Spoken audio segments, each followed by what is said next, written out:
Also in the street plan of Washington, you find pentagrams. So here we have two pentagrams in the street plan of Washington. The top one points into the Capitol building, and the one at the bottom points into the White House. This is a political building, so we're told. In fact, it's a temple to a secret society, built by the Freemasons to a specific design, Congress, the Congress building. Where did it get its name from? Capitol Hill, from a sacred place of the Roman Brotherhood going way back called Capitoline Hill. And when Madeleine Albright, high priestess of this brotherhood, became Secretary of State, and she went across on her first overseas visit to Europe, she actually went to Rome and made an official visit, what for her would have been a pilgrimage to Capitoline Hill in Rome, and that's where we get Capitol Hill from. This is George Washington. In the last century, they decided they didn't have a decent statue of George, so instead of getting an American to produce one, they ordered it from Italy, from Florence. And when it arrived on the dockside, people were staggered, because here was George, the first president of the United States, depicted naked from the waist up with this cloth over his Bill Clinton's, and then pointing up one arm, pointing down the other. What's going on? Unless you realize where these people are coming from, it's inexplicable. Well, if you just hold that in your mind, arm up, arm down, naked from the waist up, and then Bill Clinton's covered in a piece of cloth, well, this is where it's coming from. This is the ancient depiction of the compilation of the negative force symbol that the Templars worshipped, or the high-level Templars worshipped anyway, called Baphomet. And this is why that they depicted George Washington in that way.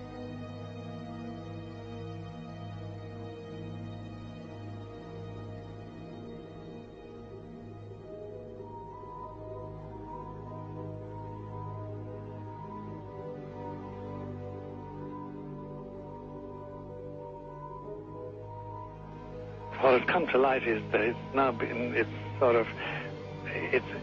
is not so surprising for a lot of people that there are covens amongst the very educated class, architects, doctors, lawyers, priests, brokers, and the leisure class. These are people who have made pacts with the devil. That's right. It's really the best, the more accurate way of describing would be that they have indulged themselves in the worship of the goat, of the prince, of the serpent, of Satan, of Lucifer, and they lead perfectly normal lives. They're jewel merchants. They travel. They're prominent in their own way, but they do have this indulgence. Father, here's a part of that I can never understand. That has never made sense to me, and that is, if somebody were to make a pact with the devil, then obviously the implication is if the devil is there to make a pact with them, to make a deal, to make their life, this short mortal life on earth, pleasurable, with money or women or travel, or more interesting, whatever it is they want.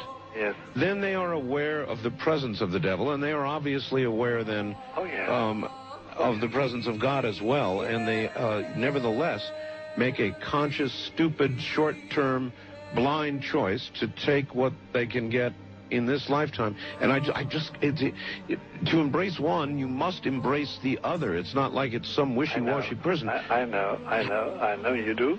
It is a very not easy to understand, except when you talk with them, when they let their hair down and peel grapes, as we say, and when they're on their way to being cured of what or healed is the proper word. You find that there's an exhilaration and a satisfaction which is both sensual and sexual and mental when they really indulge in Luciferian worship. There is a peculiar exhilaration. Like a drug, then? Yes, it's a peculiar exhilaration. And of course, the godly instincts in us all, the angelic in us all, because we all have something angelic and something godly, besides everything else, a lot of other negative things, that is quenched.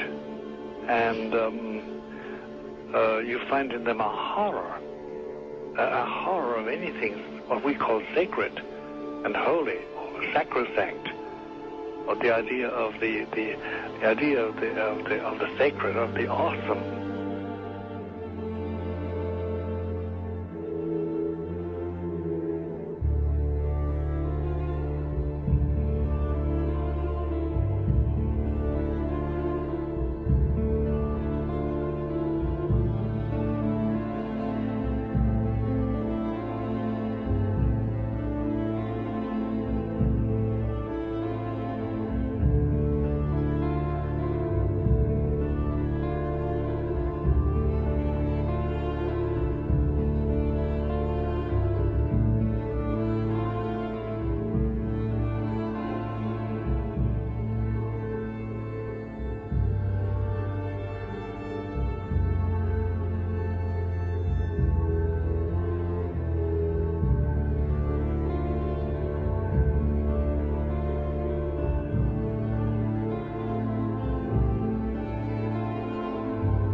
How in the world did you ever get involved in praying to demon spirits?